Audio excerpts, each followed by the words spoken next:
Perkenalkan, nama saya Ahmad Priharya Digaib, kelas A121, Fakultas Hukum, NIM 21742010057. Di sini saya akan mempresentasikan tugas ujian tengah semester mata kuliah Hukum Internasional yang berjudul Hukum Internasional, kelompok 5. Bab 1.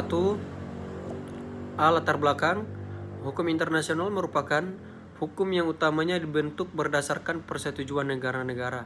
Untuk membahas apa yang dimaksud dengan negara sebagai subjek utama hukum internasional, namun dalam hal ini subjek hukum internasional adalah masyarakat internasional yang dinamis, berubah dari waktu ke waktu. Ada negara yang dikuasai negara lain dan ada pula negara yang baru yang lahir. B. Rumusan masalah. Berdasarkan uraian tersebut di atas, maka selanjutnya dapat dirumuskan beberapa permasalahan sebagai berikut. A. Pengertian dan fungsi pengakuan dalam hukum internasional.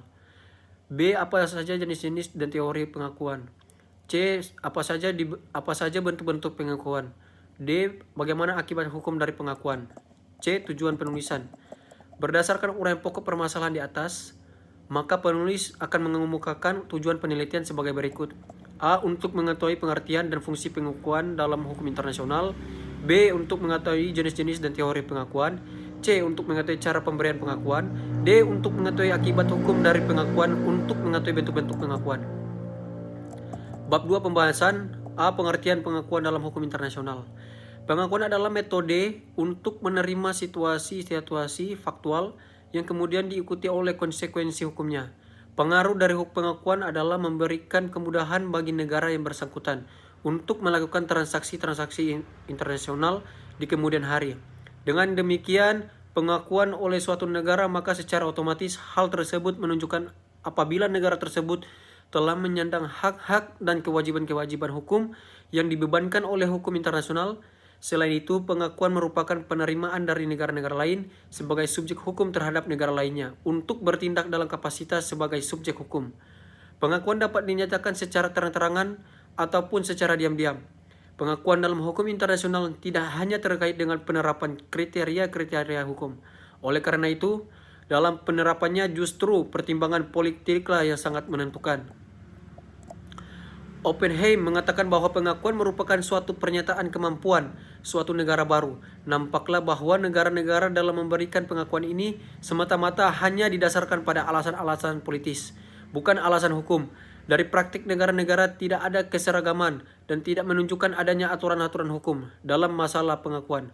Pengakuan Inggris Resignation, Prancis Resignation, Jerman Anerkennung adalah suatu lembaga yang sangat penting, artinya dalam hubungan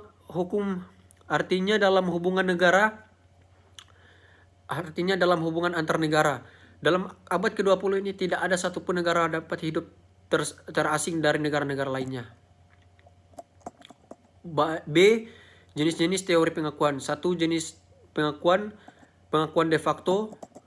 Pengakuan de facto diberikan kepada negara yang didasarkan fakta atau kenyataan bahwa pemerintah dari negara yang diakui itu lahir atau eksis. 2. Pengakuan de jure. Dalam hal ini negara yang diberi pengakuan de facto semakin efektif eksistensinya sehingga mampu menguasai wilayah dan rakyatnya secara penuh. 3. Teori-teori pengakuan. Salah satu materi paling penting dalam pengajaran hukum internasional adalah masalah pengakuan. Yang menjadi pertanyaan adalah apakah ada atau tidaknya pengakuan membawa suatu akibat hukum terhadap status atau keberadaan suatu negara menurut hukum internasional. Dalam hubungan itu ada beberapa teori, antara lain 1. Teori deklaratif, memandang pengakuan hanyalah sebagai pernyataan formal saja bahwa suatu negara telah lahir atau ada. Artinya ada atau tidaknya pengakuan tidak mempunyai akibat apapun terhadap keberadaan suatu negara sebagai subjek hukum internasional. C. Bentuk-bentuk pengakuan.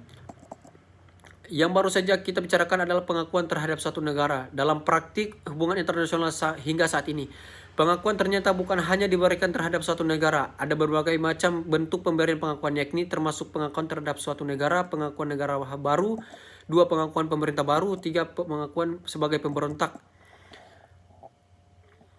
D. Akibat hukum dari pengakuan. Pengakuan menimbulkan akibat-akibat mengenai hak, kekuasaan, dan privilege dari negara-negara atau pemerintah yang diakui menurut hukum internasional dan hukum nasional negara yang mengakui. Bab 3 penutup kesimpulan. Dari uraian di atas dapat disimpulkan bahwa pengakuan dalam hukum internasional adalah tindak politis suatu negara untuk mengakui negara baru sebagai subjek hukum internasional yang mengakibatkan hukum tertentu secara berfungsi untuk menjamin suatu negara baru dapat menduduki tempat yang wajar sebagai suatu organimas politik yang merdeka. Terima kasih untuk teman-teman. Ayo bergabung bersama kami di Universitas Pembangunan Indonesia Manado, terlebih khusus di Fakultas Hukum. Terima kasih banyak.